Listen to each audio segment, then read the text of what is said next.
24 मार्च 1931 की सुबह Lahore central jail में 3 नौजवानों को फांसी दी जाने लगी।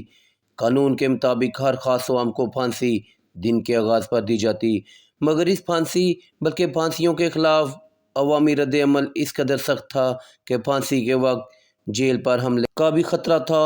इसलिए इन तीनों अफराद को एक दिन पहले यानी 23 मार्च 1931 को शाम 7:30 बजे फांसी देने का फ़ैसला किया गया।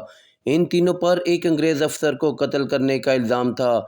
ये तीनों ही बड़े पक्के दोस्त थे और तहरीक आज़ादी के सरगर्म रुकन भी। तीनों जवान और हम उम्र थे। फांसी के तख्त पर पहुंचने के बाद तीनों ने अपने अपने फंदे को चूमा और खुशी से खुद पहन लिया। तीनों को एक साथ फांसी दी गई। दाईं जानिब सिख देव थे, बाईं जानिब राजगुरु, और इन दोनों के दरमियान में पंजाब का बहादुर सपूत सरदार भगत सिंह था। भगत सिंह फैसलाबाद के रिहायशी थे। फैसलाबाद जड़वाला रोड बंगे स्टॉप पर 5 किलोमीटर अंदर की जानिब सफ़र करे तो बंगे गांव आता है, जिसे अब भगत सिंह गांव कहते हैं। यहाँ एक 1890 की तामीर शुदा हवेली भी है। पंजाब का एक बहादुर सपूत सरदार भगत सिंह यहाँ पैदा हुआ। भगत सिंह को अंग्रेज़ सरकार से बगावत विरसे में मिली। जिस दिन भगत सिंह पैदा हुआ इसी दिन भगत सिंह के बाप किशन सिंह और इसका चचा जेल से रिहा हुए। बाप और चचा दोनों ही तहरीक आज़ादी के सरगर्म रुकन थे।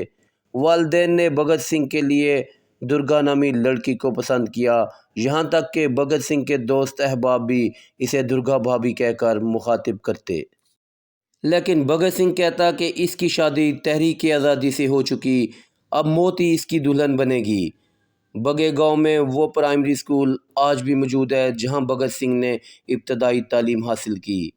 तकसीम के बाद 1947 में सरदार भगत सिंह की ये हवेली विर्क बरादरी के हवाले की गई और आज इनकी तीसरी नस्ल इस हवेली को बड़े खूबसूरती से संभाले है। हवेली के पहले 2 कमरे आर्ट गैलरी का दर्जा रखते हैं, जहां चारों तरफ भगत सिंह की और इससे मंसूब लोगों की तस्वीर लगी हैं। जिस वक्त भगत सिंह को फांसी दी गई इनकी उम्र 24 साल थी। एक कमरे में आधी दीवार पर भगत सिंह की वो मशहूर ज़माना तस्वीर लगी है जिसमें वो हाथों में हथकड़ी पहने जेल सुप्रिटेंडेंट के साथ बातें कर रहे हैं।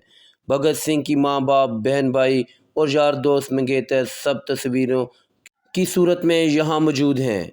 भगत सिंह पर लिखी गई FIR की एक नकल भी यहाँ लगाई गई। एक तरफ भगत सिंह की माँ का चरखा और आटा पीसने वाली चक्की के पार्ट भी पड़े हैं। भगत सिंह और इसके दोस्तों को जब फांसी दी गई तो लाहौर सेंट्रल जेल की पिछली दीवार तोड़कर रात के वक्त तीनों की लाशों को यहाँ से कसूर दरियाए सतलज के किनारे ले जाया गया, जहाँ आज हेड सलमान की है। तीनों की लाशों को सिख मज़हब के मुताबिक जला दिया गया। जिस्म अभी पूरी तरह से भी नहीं जले थे कि इन्हें दरियाए सतलज में बहा दिया गया। इतने में लोगों तक भी इस सारे अमल की इत्तला पहुंची।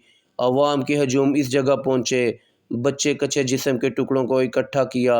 नहायती इज़्ज़त व एहतराम के साथ आज़ादी के इन तीनों मतवालों की आखिरी रस्मात अदा की गई। तकसीम के बाद ये जगह चौकी नंबर 201 कहलाती रही और पाकिस्तान के हिस्से में आ गई, मगर मार्च 1961 में मुज़ाकरात के बाद 12 देहात के बदले ये चौकी नंबर 201 भारत के हवाले कर दी गई। पाकिस्तान को यूं तो एक छोटी सी जगह के बदले 12 देहात मिले, लेकिन भारत इस जगह की अहमियत जानता था। भारत ने बाद में यहाँ एक शानदार यादगार तामीर की और आज़ादी के इन तीनों हीरोज़ के मुजस्मे खड़े किए। लाहौर में जिस जगह भगत सिंह को फांसी दी गई ये जगह अब शादमान में आती है। यहाँ पर भगत सिंह का किसी किस्म का कोई मोनूमेंट न बन सका। अगर इस जगह भी चौकी नंबर 201 जैसी कोई यादगार बनाई जाए तो बहुत से अफराद इसे देखने आए। भगत सिंह और इसके दोस्त सिर्फ हिंदुस्तान के हीरो न थे, क्योंकि मुतहदा हिंदुस्तान में मुसलमानों के साथ मिलकर सभी अंग्रेज़ों के ख़िलाफ़ जंग लड़ रहे थे और इसे जंग आज़ादी के नतीजे में 1947 में 2 अलग अलग देश पाकिस्तान और भारत मार्ज़े वजूद में आए।